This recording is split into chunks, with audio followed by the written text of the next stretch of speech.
حساب کتاب صرف رب نے صحیح لگایا ہے، سب کو خالی ہاتھ بھیجا اور خالی ہاتھ بلایا۔ بے شک رب کھوئی ہوئی مسکراہٹیں واپس لوٹانے پر قادر ہے۔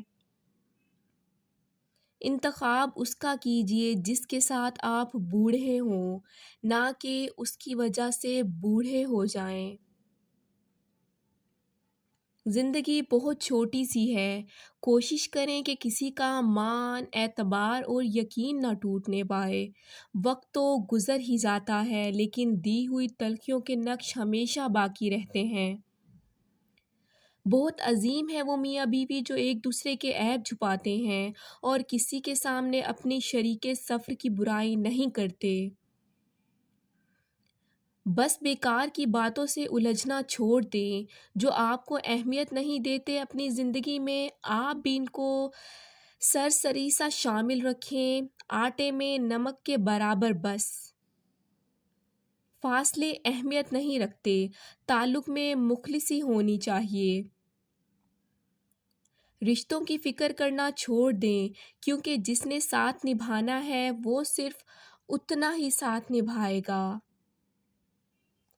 جو حصہ اللہ کا ہے وہ روح ہے، جو حصہ اپنا ہے وہ عمل ہے، جو کیڑوں کا ہے وہ جسم ہے۔ وہ موجزوں کا بادشاہ ہے، جب چاہے حالات بدل سکتا ہے۔ توڑنا نہیں جوڑنا سیکھیں کیونکہ توڑنے والوں کی حویلیاں بھی ویران رہتی ہیں اور جوڑنے والوں کی قبریں بھی آباد رہتی ہیں۔ گزرے ہوئے کل کا افسوس اور آنے والے کل کی پریشانی ہمارے آج کو بھی خراب کر دیتی ہے۔ زندگی ایسے جیو کہ کسی کی زندگی کا حصہ بنو یا نہ بنو مگر کسی کی دعاؤں کا حصہ ضرور بنو۔ جو جتنا اچھا جھوٹ بولتا ہے دنیا اس کی ہوتی ہے لیکن پھر اس کی آخرت نہیں ہوتی۔ رشتوں کا ایک روپ مطلب پرستی بھی ہے۔ کٹ پتلی کی طرح جی حضوری کرتے رہو تو سب ٹھیک، ورنہ رشتہ کچے دھاگے کی طرح ٹوٹ جاتا ہے۔ رشتے ریت کی مانند ہوتے ہیں، اگر مٹھی بند کرو گے تو آہستہ آہستہ ریت کی طرح ہمارے ہاتھوں سے سرک جائیں گے۔ آزاد چھوڑ دینا بہتر ہے۔ جو شخص جتنا مطمئن رہتا ہے وہ شخص اتنا ہی زیادہ دولت مند ہوتا ہے کیونکہ اطمینان فطرت کی سب سے بڑی دولت ہے۔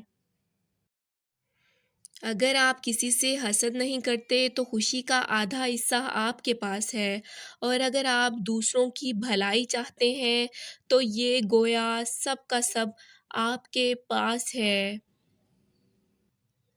اپنے الفاظ کا غلام بننے سے بہتر ہے اپنی خاموشی کے حکمران بن جائیں۔ خاموشی اختیار کر لینا دب جانے کی علامت نہیں بلکہ ترجیحات کا فرق ہے۔ ہر بات اور ہر بندہ جواب کا مستحق نہیں ہوتا۔